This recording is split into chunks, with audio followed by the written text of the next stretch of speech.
ஆங்கில புத்தாண்டையொட்டி அண்ணாமலையார் கோயிலில் சுமார் 2 மணி நேரத்திற்கு மேலாக காத்திருந்து பக்தர்கள் சுவாமி தரிசனம் செய்தனர். இதை பற்றிய விவரங்களை செய்தியாளர் குரு தண்டபாணி வழங்க கேட்கலாம். குரு தண்டபாணி, வணக்கம்.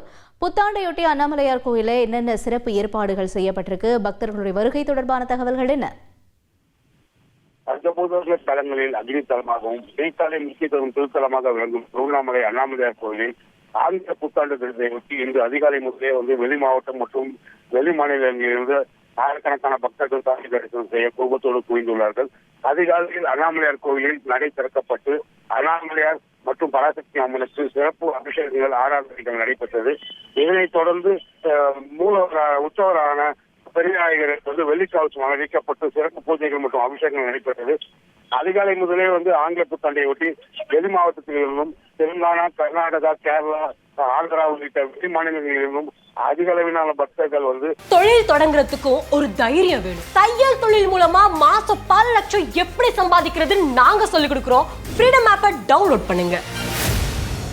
குடும்பத்துடன் நீண்ட வரிசையில் சுமார் 2 மணி நேரம் காத்திருந்து நீண்ட வரிசையில் சாமி தரிசனம் செய்து வருகின்றனர். விவரங்களுக்கு நன்றி குரு தண்டபாணி.